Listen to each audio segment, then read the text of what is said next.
गणितीय आगमन का सिद्धांत, प्रिंसिपल ऑफ मैथमेटिकल इंडक्शन, बंगला कन्या मिडिल स्कूल तारमकोमिया, अध्याय 4, पार्ट 1। मैं विकास कुमार रंजन।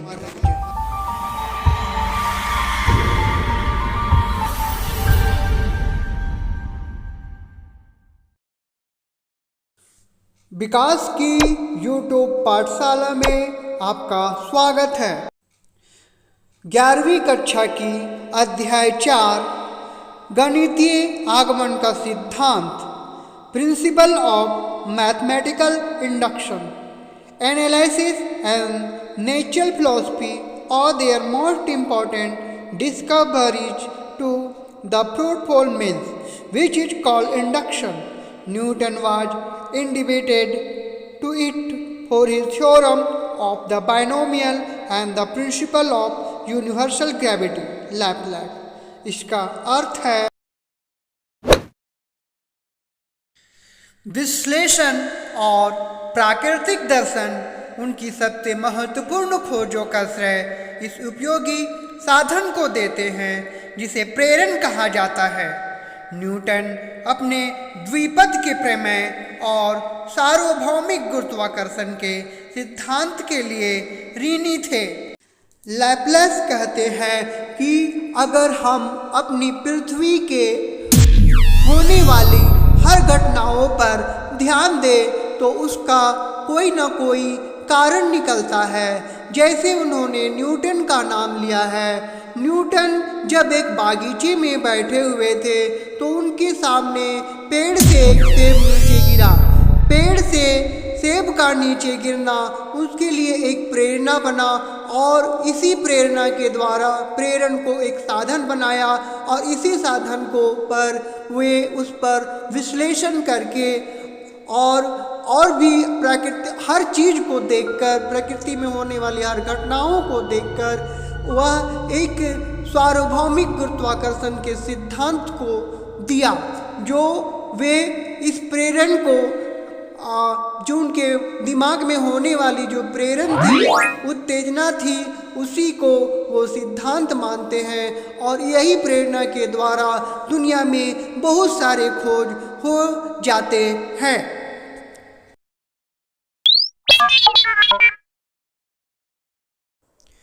गणितीय चिंतन का एक आधारभूत सिद्धांत निगमनिक तर्क है। तर्कशास्त्र के अध्ययन से उद्गत एक अनौपचारिक और निगमनिक तर्क का उदाहरण 3 कथनों में व्यक्त तर्क है। मतलब हमारी पृथ्वी में हर समय कुछ न कुछ घटना होते रहती है और हर घटना में कुछ न कुछ गणित होता है और उस गणित को ढूंढकर और अनेक घटनाओं में भी वही गणित को ढूंढकर आपस में मिलाकर एक तर्क लगाया जाता है और उस तर्क के अध्ययन को कर कर एक बिना कोई नियम से बंधा हुआ एक निगमनिक तर्क, मतलब कोई एक निष्कर्ष, निकला हुआ निष्कर्ष को व्यक्त किया जाता है। जैसे यहाँ सुकरात एक मनुष्य है, सभी मनुष्य मरणशील है, इसलिए सुकरात मरणशील है। यहाँ कितनी सारी घटनाओं को एक जगह मिलाया गया और एक जगह मिलाकर एक कथन बना दिया गया। यदि कथन ए और बी सत्य है तो सी की सत्यता स्थापित है। इस सरल उदाहरण को गणितीय बनाने के लिए हम लिख सकते हैं। जैसे पहला 8 2 से भाज्य है, दूसरा 2 से भाज्य कोई संख्या सम संख्या है, इसलिए तीसरा 8 एक सम संख्या है। इस प्रकार संक्षेप में निगमन एक प्रक्रिया है, प्रोसेस है जिसमें एक कथन सिद्ध करने को दिया जाता है, जिसे गणित में प्रायः अनुमानित कथन, मतलब अनुमान लगाकर अथवा प्रमेय कहते हैं। तर्कसंगत निगमन के चरण प्राप्त किए जाते हैं, मतलब छोटे छोटे निष्कर्षों पर पहुंचा जाता है और एक उत्पत्ति प्रस्थापित की जा सकती है, मतलब एक नियम निकाला जा सकता है, अथवा नहीं की जा सकती, मतलब नहीं प्राप्त किया जा सकता। अर्थात निगमन व्यापक स्थिति से विशेष स्थिति प्राप्त करने का अनुप्रयोग है। मतलब बहुत सारे उदाहरणों को ढूंढकर एक छोटे से उदाहरण पर पहुंचकर हम अपने कथन को सिद्ध करते हैं।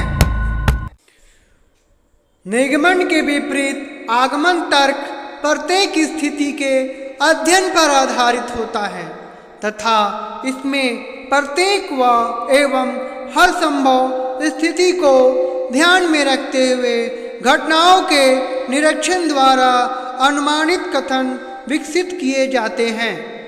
इसको गणित में प्रायः प्रयोग किया जाता है तथा वैज्ञानिक चिंतन जहां आंकड़ों का संग्रह तथा विश्लेषण मानक होता है का यह मुख्य आधार है। इस प्रकार सरल भाषा में हम कह सकते हैं कि आगमन शब्द का अर्थ विशिष्ट स्थितियों या तथ्यों का व्यापीकरण करने से है। इसको समझाने के लिए मुझे एक कहानी याद आया जो मैंने अपने शिक्षक से सुना था। एक लड़के को एक माँ ने उसे ससुराल जाने के लिए कहा क्योंकि उनकी जो बहू थी, उनकी जो पुरुष जो है उनकी वाइफ जो थी वो मायके में थी और उन्हें लाना था। उनकी माँ ने कहा कि जाओ बेटे, बिल्कुल नाक के सीधे तुम्हारा ससुराल है। अब वो जब नाक के सीधे ससुराल में जाने लगा तो उसे पेड़ का एक रास्ते में एक खजूर का पेड़ था, तो उसकी माँ ने कहा था बेटा नाक के सीधे जाना। तो वो नाक के सीधे, तो वो क्या करता है, उस पेड़ को चढ़कर को जाता है। तो ये जो मतलब कि ये जो कथन कह दिया गया और उसमें उसने कोई बदलावा नहीं किया, लेकिन निगमन में क्या होता है कि प्रत्येक स्थिति में बदलावा होता है। जैसे हमारे पास अगर एक संख्या लिखा हुआ है 2, 4, 6, 8, हम देख रहे हैं कि ये सभी सम संख्या है, तो सम संख्या को एक छोटा सा रूप में क्या लिखेंगे। उसी तरह अगर हमारे पास विषम संख्या है तो जैसे 1, 3, 5, 9 इत्यादि, तो जब ये संख्या है तो ये विषम संख्या है। अब विषम संख्या के लिए हम कौन सा रूप बनाएंगे, क्या व्यापीकरण करेंगे, क्या जनरलाइजेशन करेंगे। आइए, यही है हमारा गणित और यही चीज हमें इस चैप्टर में पढ़ना है, अध्याय में पढ़ना है। बीजगणित में या गणित की अन्य शाखाओं में कुछ ऐसे परिणाम या कथन होते हैं जिन्हें एक घन पूर्णांक n के पदों में व्यक्त किया जाता है। यहाँ धन का मतलब प्लस है। ऐसे कथनों को सिद्ध करने के लिए विशिष्ट तकनीक पर आधारित समूह सिद्धांत है जो गणितीय आगमन का सिद्धांत प्रिंसिपल ऑफ मैथमेटिकल इंडक्शन कहलाता है। अगला हमें प्रेरणा मोटिवेशन पढ़ना है। गणित में हम संपूर्ण आगमन का एक रूप जिसे गणितीय आगमन कहते हैं प्रयुक्त करते हैं। गणितीय आगमन सिद्धांत के मूल को समझने के लिए कल्पना कीजिए कि आप पतली आयताकार टाइलों का समूह एक सिरे पर रखा है और जैसा कि आकृति में प्रदर्शित है। तो मैं इसे समझाने के लिए मैं अपने को एक वीडियो में ले जा रहा हूँ, जहाँ मैंने एक वीडियो कर आपको समझाने का कोशिश किया है। प्रेरणा के बारे में समझाने का कोशिश किया हूँ कि कैसे एक प्रेरणा के द्वारा आगे कोई काम हम आगे करते जाते हैं और समझते जाते हैं कि आगे भी होगा। नमस्कार विद्यार्थी, विकास की YouTube पाठशाला में आपका स्वागत है। आज मैं फिर आप सभी के बीच 11वीं कक्षा का अध्याय 4 गणितीय आगमन का सिद्धांत लेकर हाजिर हुआ हूँ।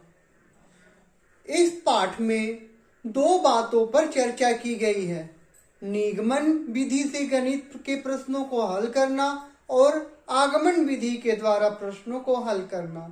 तो सबसे पहले निगमन विधि में ये चर्चा की गई है कि अगर कोई भी संख्या, जैसे एक संख्या हम 8 लेते हैं और उसको 2 से विभाजित करते हैं और ये पूरी तरह से विभाजित हो जाता है तो हम कहते हैं कि वो सम संख्या है। केवल केवल 2 से विभाजित करने पर ही ये हमें पता चल जाता है। तो हमें परिभाषा बता दिया गया है कि वैसी संख्या जो 2 से विभाजित हो जाती है उसे सम संख्या कहते हैं। इस पर ज़्यादा कुछ करना नहीं पड़ा, लेकिन जैसे ही हमें बड़े प्रश्नों की ओर जाना पड़ता है, जैसे हम कभी बीजगणित के प्रश्नों को हल करते हैं और जैसे कभी हम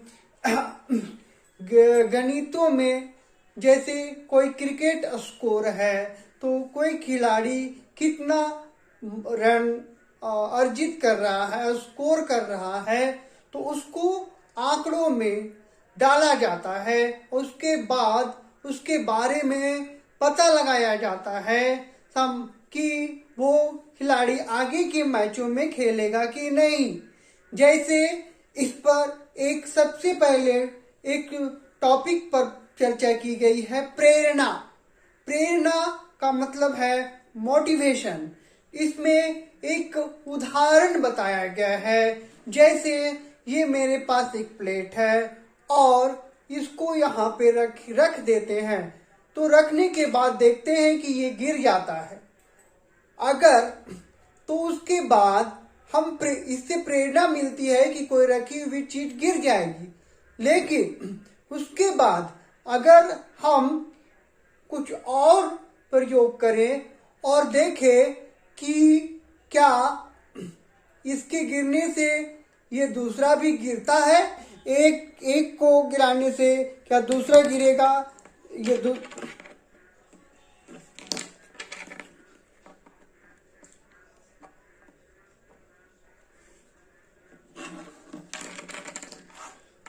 जैसे यहाँ पर एक देख रहे हैं कि एक ढक्कन यहाँ पर रखा हुआ है और इधर से अगर फोर्स किया जाए तो ये इससे गिर जाएगा। तो क्या इस प्रेरणा के सिद्धांत के तहत एक ढक्कन हम और इधर रख देंगे तब तो क्या ये भी गिरेगा? हाँ, तो इस तरह गिरेगा। तो फिर आगे गिराने की जरूरत नहीं है। इससे हम आगे कह सकते हैं कि ये आगे भी गिरेगा और आगे इसके आगे रखते जाए तो ये गिरता जाएगा और यही सिद्धांत के द्वारा हम ये पता कर लेते हैं कि इसी पे एक सिद्धांत बना दिया जाता है और गणित के प्रश्नों को हल किया जाता है।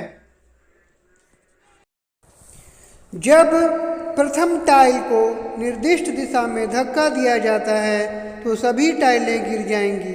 पूर्णतः सुनिश्चित होने के लिए सभी टाइलें गिर जाएंगी, इतना जानना पर्याप्त है कि प्रथम टाइल गिरती है और उस घटना में जब कोई टाइल गिरती है तो उसकी उत्तरवर्ती अनिवार्यता गिरती है, मतलब उसके आगे भी गिरता चला जाएगा। यह गणितीय आगमन सिद्धांत पर आधार है। हम जानते हैं कि प्राकृत संख्याओं का समुच्चय n वास्तविक संख्याओं का एक विशिष्ट क्रमित उपसमुच्चय है। वास्तव में r का सबसे छोटा उपसमुच्चय n है जिसमें निम्नलिखित गुण है। मतलब जैसा कि हमें पता है कि r मतलब होता है रियल नंबर, वास्तविक संख्या, और n मतलब होता है नेचुरल नंबर। तो यहाँ हम ध्यान से देखेंगे कि r में क्या होता है। तो r में नेचुरल नंबर भी है, होल नंबर भी है, इंटीजर भी है, रेशनल भी है और ये रेशनल भी है। तो हम देख रहे हैं कि नेचुरल नंबर r का सबसे छोटा रूप है और ये r का सबसेट है।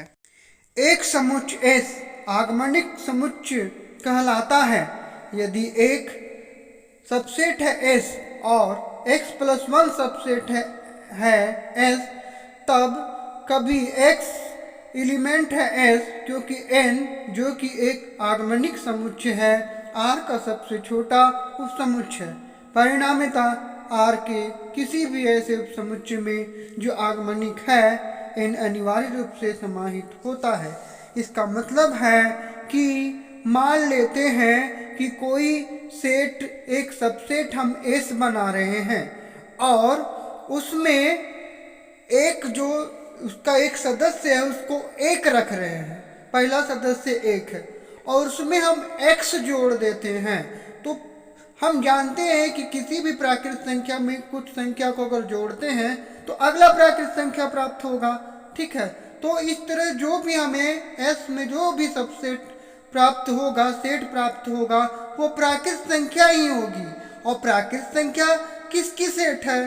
तो प्राकृत संख्या रियल नंबर, वास्तविक संख्या का सबसेट है। तो इस तरह से हम कह सकते हैं कि S सबसेट है प्राकृत संख्या का, n का, और n सबसेट है रियल नंबर का। तो इस तरह से आगमनिक सेट बनाया जाता है। और मैं वीडियो को यहीं रोक रहा हूँ और इसी तरह रोचक तथ्यों के साथ मैं फिर मिलूँगा नेक्स्ट वीडियो में, आगे के वीडियो के दूसरे भाग में। तब तक के लिए आप सभी को नमस्कार। आप सभी ठीक से रहें, कुशल मंगल रहे, अच्छे से पढ़ाई करें, यही कामना के साथ नमस्कार।